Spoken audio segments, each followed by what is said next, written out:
Sa 1 Corinthians chapter 12:28, ang Diyos ay naglagay sa iglesia. Una, sino ba yung iglesia? Hindi yung iglesia.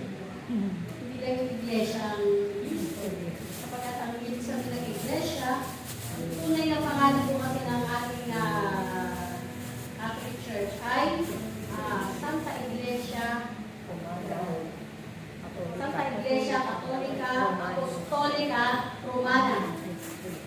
Bigyan mo nga namin para makalimutan. Santa Iglesia Katolika Apostolika Romana. 5.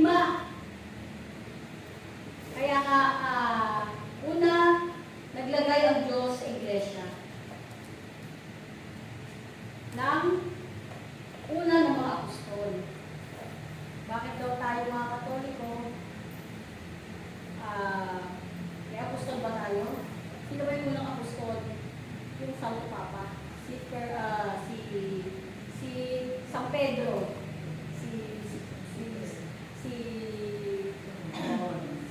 Unang apostol, unang first pope, no? Ay sa ating simbahang Katoliko, ang unang Santo Papa natin ay si Pedro. Peter, yung first pope. Hindi yung sumunod. Kasi mula sa batong ito ay tatayo kung ang iglesia. No?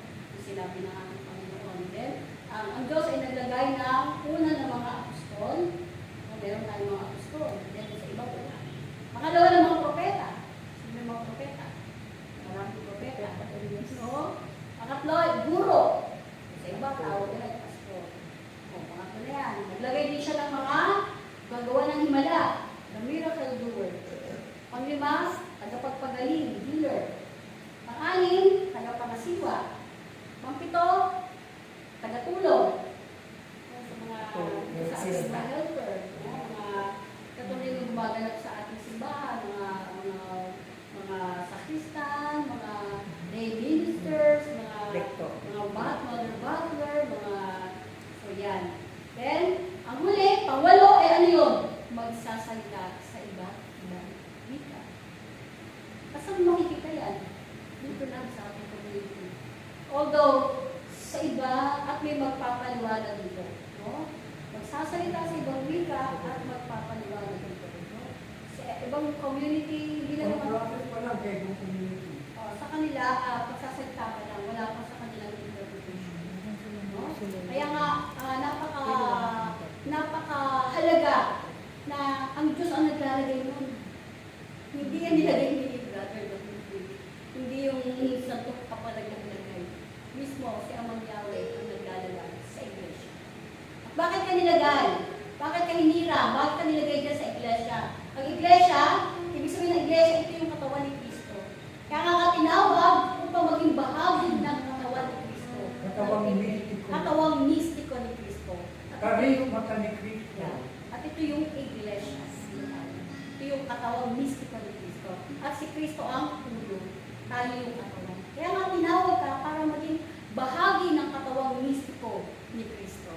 No? At dun tayo sa ikaw yung katawan, o ikaw yung ang katawan ay binubuo ng iba't ibang bahagi.